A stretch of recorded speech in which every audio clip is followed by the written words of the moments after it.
Welcome to next exam. आज है 11 नवंबर 2024 और 11 नवंबर 2024 से करंट अफेयर्स के जितने भी इंपॉर्टेंट क्वेश्चन बन सकते हैं सारे हम इस वीडियो में डिस्कस करेंगे और हर क्वेश्चन से रिलेटेड इंपॉर्टेंट फैक्ट मैं आपको बताऊंगा, तो आप पूरा वीडियो को ध्यान से देखिए। लास्ट में मैं आपसे क्वेश्चन पूछूंगा, उसका आंसर आपको कमेंट बॉक्स में बताना है। आज की इस वीडियो की PDF फाइल आप इस वीडियो के डिस्क्रिप्शन से डाउनलोड कर सकते हैं। PDF आप हमारे टेलीग्राम ग्रुप से भी डाउनलोड कर सकते हैं। टेलीग्राम ग्रुप पर आपको सारी PDF एक साथ मिल जाएंगी और टेलीग्राम ग्रुप का लिंक मैंने इस वीडियो के डिस्क्रिप्शन में दे दिया है, तो आप उस लिंक पर क्लिक करके टेलीग्राम ग्रुप ज्वाइन कर सकते हैं। तो चलिए स्टार्ट करते हैं। पहला क्वेश्चन है, हाल ही में शांति और विकास के लिए विश्व विज्ञान दिवस कब मनाया गया है? तो अभी 10 नवंबर को शांति और विकास के लिए विश्व विज्ञान दिवस मनाया गया। तो उस क्वेश्चन का बे ऑप्शन सही है। ये हर साल 10 नवंबर को मनाया जाता है, जो समाज में विज्ञान की महत्वपूर्ण भूमिका और वैश्विक शांति एवं सतत विकास में इसके योगदान की याद दिलाता है। और यूनेस्को ने इसकी स्थापना 2001 में की थी। अच्छा, 10 नवंबर को ही विश्व टीकाकरण दिवस भी मनाया जाता है, ये भी याद रखना है। नवंबर में अब तक इतने इंपॉर्टेंट डे मनाए गए, जैसे 1 नवंबर को वर्ल्ड वेगन डे मनाया गया, 2 नवंबर को ऑल सोल्स डे मनाया गया, 3 नवंबर को विश्व जेलीफिश दिवस मनाया गया, 4 नवंबर को विश्व कैंडी दिवस मनाया गया, 5 नवंबर को विश्व सुनामी जागरूकता दिवस मनाया गया, 6 नवंबर को युद्ध और सशस्त्र संघर्ष में पर्यावरण के शोषण को रोकने के लिए अंतर्राष्ट्रीय दिवस मनाया गया, 7 नवंबर को राष्ट्रीय कैंसर जागरूकता दिवस मनाया गया, 8 नवंबर को विश्व रेडियोग्राफी दिवस मनाया गया और 9 नवंबर को राष्ट्रीय विधिक सेवा दिवस मनाया गया। और 10 नवंबर को ये दो इंपॉर्टेंट डे बनाए गए हैं, विश्व टीकाकरण दिवस और शांति और विकास के लिए विश्व विज्ञान दिवस। तो नवंबर में अब तक इतने इंपॉर्टेंट डे बनाए गए, ये आपको याद रखने हैं। और मैं आपको बोलता हूँ, डेली मॉर्निंग में उठकर सबसे पहले अपने लिए एक टारगेट फिक्स करो, चाहे छोटा सा ही टारगेट फिक्स करो, लेकिन डेली मॉर्निंग में उठकर सबसे पहले अपने लिए एक टारगेट फिक्स करो और फिर अपना पूरा दिन उस टारगेट को अचीव करने में लगा दो। आपकी लाइफ ऑटोमेटिकली अच्छी हो जाएगी। नेक्स्ट क्वेश्चन है, हाल ही में किस देश ने हमलावरों के रिश्तेदारों को निर्वासित करने का कानून पारित किया है? तो ये इजराइल ने किया है। इजराइल ने अब हमलावरों के रिश्तेदारों को भी 20 साल के लिए निर्वासित करने का कानून पारित किया। तो इस क्वेश्चन का सी ऑप्शन सही है। अच्छा, इजराइल ने किया है, तो ये है मैप में इजराइल। इजराइल की कैपिटल क्या है? यरूशलेम। इजराइल की करेंसी है इजरायली न्यू शेकल। इजराइल के प्राइम मिनिस्टर हैं बेंजामिन नेतन्याहू और इजराइल के प्रेसिडेंट हैं इसाक हर्जोग। कौन है? Isaac Herzog. अच्छा, इजराइल की संसद ने UNRWA को आतंकवादी संगठन घोषित किया है। यूनाइटेड नेशन ने इजराइल को ब्लैकलिस्ट कर दिया है। इजराइल ने हमास के खिलाफ जारी लड़ाई को ऑपरेशन आयरन स्वॉर्ड कोड नाम दिया था। इजराइल ने अपने अत्याधुनिक AI संचालित युद्धक टैंक बराक का अनावरण किया। इजराइल के शोधकर्ताओं ने स्टेम कोशिकाओं से कृत्रिम भ्रूण बनाया है। अमेरिका ने इजराइल की सैन्य खरीद के लिए $3.5 बिलियन जारी किए हैं। BEL ने इजराइल की एरोस्पेस इंडस्ट्री के साथ समझौता किया है और इजराइल प्राकृतिक गैस उत्पादन में 60% की वृद्धि करेगा। अच्छा, इजराइल की संसद का नाम कई बार एग्जाम में पूछा जाता है। इजराइल की संसद का नाम क्या है? नेसेट। KNESSET, Knesset. अच्छा, इजराइल में एक शहर है तेल अबीब, यहाँ पे एक स्ट्रीट का नाम बदल के गुरुदेव रविंद्रनाथ टैगोर के नाम पर रखा गया है, ये भी याद रखना है। नेक्स्ट क्वेश्चन है, हाल ही में भारत ने कहाँ बिम्स्टेक ऊर्जा केंद्र की स्थापना के लिए मेजबान देश समझौते पर हस्ताक्षर किए हैं? तो अभी अपने देश भारत ने बेंगलुरु में बिम्स्टेक ऊर्जा केंद्र की स्थापना के लिए मेजबान देश समझौते पर हस्ताक्षर किए। तो इस क्वेश्चन का बे ऑप्शन सही है। बिम्स्टेक की फुल फॉर्म जानते हो आप? कई बार मैंने बताई है, Bay of Bengal initiative for multi sectoral technical and economic cooperation. क्या है full form? Bay of Bengal initiative for multi sectoral technical and economic cooperation.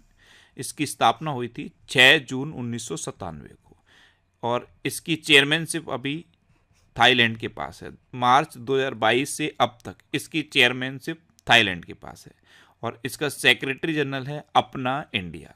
BIMSTEC में कौन कौन से देश हैं? बांग्लादेश, श्रीलंका, इंडिया, नेपाल, भूटान, थाईलैंड और म्यांमार। ये 6 देश हैं बिम्स्टेक में। नेक्स्ट क्वेश्चन है, हाल ही में 73वीं Akhil Bharatiya police athletics cluster championship 2024-25 का उद्घाटन कहाँ हुआ? तो ये नई दिल्ली में हुआ। तो उस क्वेश्चन का सी ऑप्शन सही है। 73वीं Akhil Bharatiya police athletics cluster championship 2024-25 इसका उद्घाटन नई दिल्ली में हुआ है।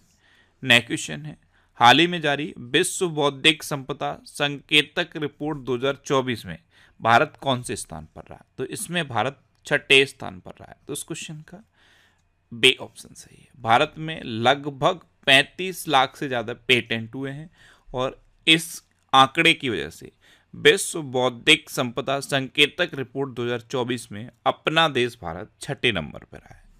नेक्स्ट क्वेश्चन है, हाल ही में थिरुदिल्ली गणेश का निधन हुआ है, वे कौन थे?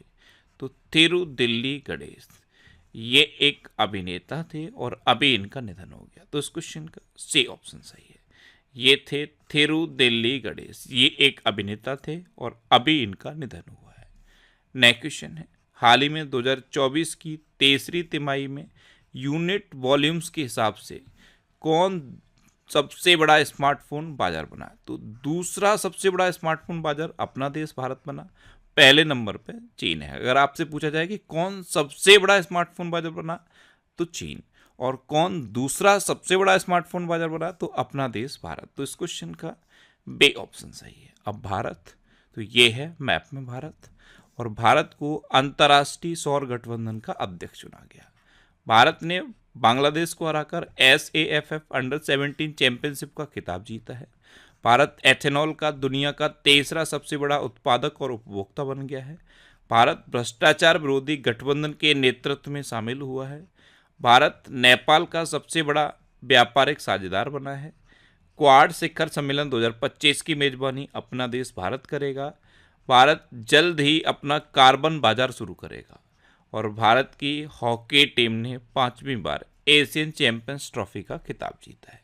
अपना देश भारत दुनिया का सबसे बड़ा प्लास्टिक प्रदूषक भी बन गया है और अपना देश भारत दुनिया का सबसे बड़ा मिल्क प्रोड्यूसर भी है।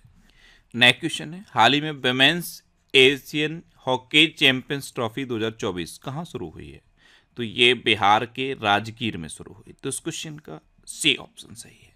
नेक्स्ट क्वेश्चन है, हाल ही में किस देश के राष्ट्रपति ने उत्तर कोरिया के साथ समग्र रणनीतिक भागीदारी की एक संधि पर हस्ताक्षर किए? तो ये रूस ने उत्तर कोरिया के साथ समग्र रणनीतिक भागीदारी की एक संधि पर हस्ताक्षर किए हैं। तो इस क्वेश्चन का बी ऑप्शन सही है। अब नॉर्थ कोरिया के साथ किए हैं, तो ये है मैप में north Korea. North Korea capital क्या है? पैंगयोंग। नॉर्थ कोरिया करेंसी है नॉर्थ कोरियन वॉन, और नॉर्थ कोरिया के प्रेजेंट टाइम पे तानाशाह हैं किम जोंग उन। अच्छा, ये मैप में नॉर्थ कोरिया है और ये साउथ कोरिया है। इन दोनों को डिवाइड करने वाली लाइन को 38th पैरेलल कहते हैं। ये याद रखना है कि नॉर्थ कोरिया और साउथ कोरिया को डिवाइड करने वाली लाइन को क्या कहते हैं? 38th parallel. अच्छा, उत्तर कोरिया ने संशोधित संविधान में दक्षिण कोरिया को शत्रुपूर्ण राज्य बताया है और उत्तर कोरिया ने दक्षिण कोरिया के साथ सभी सड़क और रेल संपर्क काट दिए हैं। अच्छा, उत्तर कोरिया ने आत्मघाती ड्रोन का अनावरण किया है। रूस के राष्ट्रपति 24 साल बाद नॉर्थ कोरिया गए थे और नॉर्थ कोरिया ने सामरिक परमाणु हमला अभ्यास का मंचन किया। नॉर्थ कोरिया ने हॉन्सोंग 15 इंटरकॉन्टिनेंटल बैलिस्टिक मिसाइल का सफल परीक्षण किया है। हॉन्सोंग 15, हॉन्सोंग 17 और अब हॉन्सोंग 19 मिसाइल का भी सफल परीक्षण हो चुका है। नेक्स्ट क्वेश्चन है, हाल ही में जारी ग्लोबल सिटी इंडेक्स में कौन शीर्ष पर रहा? तो अभी ग्लोबल सिटी इंडेक्स जारी किया गया है, इसमें दुबई टॉप पर है। ये है दुबई, ये इमेज आप डेफिनेटली पहचानते होंगे। ये दुबई सिटी है और ग्लोबल सिटी इंडेक्स में दुबई टॉप पर रहा है। तो इस क्वेश्चन का सी ऑप्शन सही है। नेक्स्ट क्वेश्चन है, हाल ही में किसने इजराइल और हमास के बीच मध्यस्थ की भूमिका से खुद को अलग करने की घोषणा की है? तो ये कतर ने की है। इजराइल और हमास के बीच जो युद्ध चल रहा है उसके लिए मध्यस्थता करने का काम कतर कर रहा था। अब कतर ने दोनों के बीच मध्यस्थता करने की भूमिका से अपने आप को अलग करने की घोषणा की है। तो उस क्वेश्चन का बे ऑप्शन सही है। अब कतर, तो ये है मैप में कतर। कतर की कैपिटल क्या है? दोहा। कतर की करेंसी है कतरी रियाल। और कतर के प्राइम मिनिस्टर कौन है? मोहम्मद बिन अब्दुल रहमान। कौन है? मोहम्मद बिन अब्दुल रहमान। अच्छा, अभी कतर बहुत चर्चा में रहा था। क्यों रहा था? आपने दाना का नाम सुना? चक्रवात दाना। चक्रवात दाना जो भी आया था उसका नाम दाना, कतर नहीं दिया था। ये इंपॉर्टेंट क्वेश्चन है, याद रखना। नेक्स्ट क्वेश्चन है, हाल ही में भारतीय नौसेना की पनडुब्बी INS वेला 3 दिवसीय यात्रा पर कहाँ पहुंची है? तो ये भारतीय नौसेना की पनडुब्बी है INS वेला। ये 3 दिवसीय यात्रा पर श्रीलंका की कैपिटल कोलंबो पहुंची। तो इस क्वेश्चन का ए ऑप्शन सही है। ये है INS वेला। और कोलंबो आपको पता है श्रीलंका की कॉमर्शियल कैपिटल है। नेक्स्ट क्वेश्चन है, हाल ही में किसने सिडनी में New South Wales squash open प्रतियोगिता का महिला सिंगल्स खिताब जीता? तो ये अनाहत सिंह ने जीता। तो इस क्वेश्चन का बे ऑप्शन सही है। अनाहत सिंह ने हेलेन टैंग को हराकर सिडनी में New South Wales squash open प्रतियोगिता का महिला सिंगल्स खिताब जीता है। ये है अनाहत सिंह।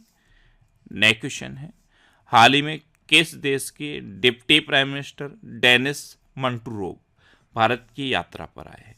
तो डेनिस मंटूरोव, ये आप झंडे से पहचान गए होंगे, ये रूस के डिप्टी प्राइम मिनिस्टर हैं और ये अभी भारत की आधिकारिक यात्रा पर आए हैं। तो इस क्वेश्चन का सी ऑप्शन सही है।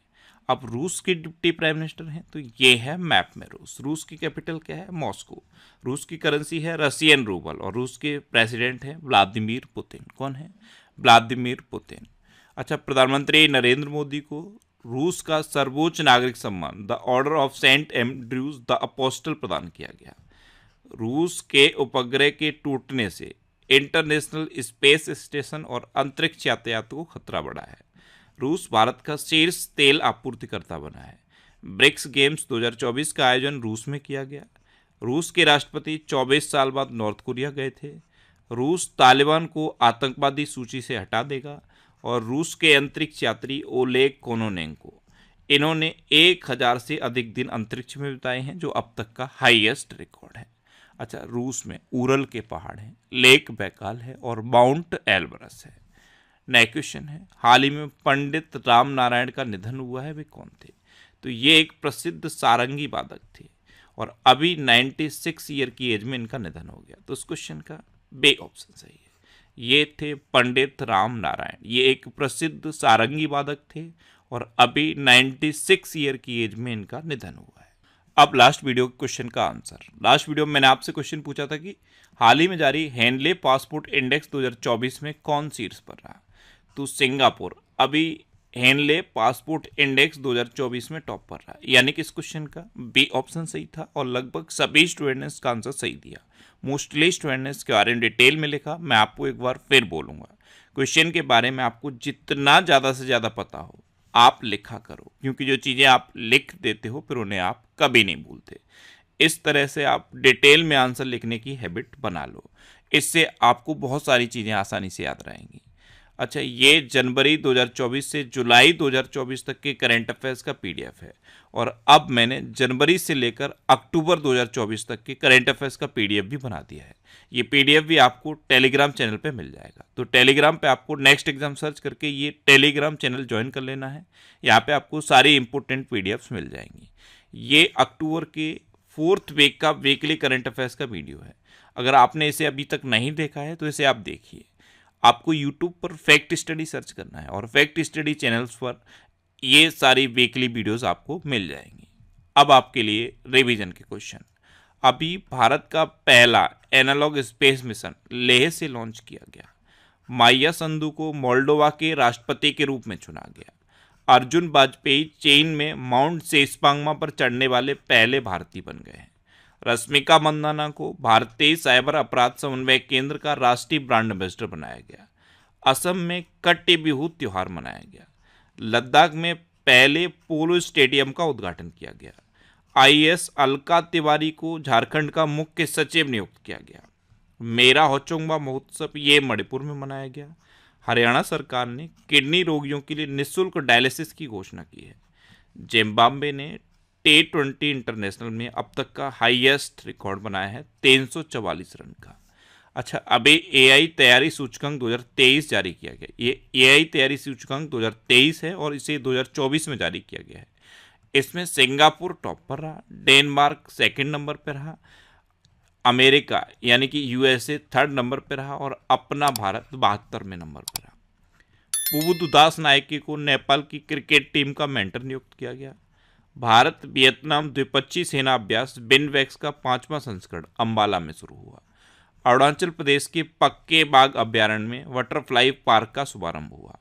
लुओंग कुओंग को वियतनाम का राष्ट्रपति चुना गया। बायो सीएनजी प्लांट वाली भारत की पहली आधुनिक गौशाला का उद्घाटन मध्य प्रदेश में हुआ। अनीस सरकार ये विश्व स्तर पर सबसे कम उम्र के फेडे शतरंज खिलाड़ी बने हैं। भारत और ओमान ने गोवा तट पर संयुक्त नौसैनिक अभ्यास नसीम अल बहर आयोजित किया। भारत का दूसरा सबसे बड़ा तितली विविधता केंद्र काजीरंगा नेशनल पार्क घोषित किया गया। और गणतंत्र दिवस 2025 पर इंडोनेशिया के राष्ट्रपति मुख्य अतिथि होंगे। इस बार की जो हमारी रिपब्लिक डे परेड हो गई, इस पर इंडोनेशिया के राष्ट्रपति प्रबोवो सुबियांतो चीफ गेस्ट होंगे। अब आपके लिए आज का क्वेश्चन है, हाल ही में कहाँ गोमते पुस्तक महोत्सव का उद्घाटन किया गया। 4 ऑप्शन दिए गए हैं, इनमें से आपको अपना आंसर बताना है। और इसके अलावा हम हमारे फेसबुक पेज पर previous year question daily post करते हैं, तो आप फेसबुक पर नेक्स्ट एग्जाम सर्च करके हमारा फेसबुक पेज ज्वाइन कर सकते हैं, क्योंकि प्रीवियस ईयर क्वेश्चन आपको बहुत हेल्प करते हैं। अगर आपको किसी क्वेश्चन में कोई डाउट होता है या आपको अपने करियर से रिलेटेड भी कोई प्रॉब्लम है, तो आप इंस्टाग्राम, फेसबुक और एक्स पर इंद्रेश आरसी सर्च करके आप मेरे साथ जुड़ सकते हैं और कोई भी डाउट, कोई भी confusion without any hesitation discuss कर सकते हैं। तो ये था आज का हमारा करंट अफेयर्स का वीडियो। आपको ये वीडियो कैसा लगा प्लीज़ कमेंट बॉक्स में ज़रूर बताना। और अगर अभी तक भी आपने हमारे इस चैनल को सब्सक्राइब नहीं किया है तो इसे आप सब्सक्राइब कर लीजिए। आपको इस चैनल से निश्चित ही मदद मिलेगी। जब भी आपसे सब्सक्राइब करेंगे तो बराबर में एक बेल आइकन बन के आएगा, आप उस बेल आइकन पर जरूर क्लिक कर लें, जिससे कि आपको डेली मॉर्निंग में करंट अफेयर्स की वीडियो मिलती रहे। Next exam always with you. Thanks for watching.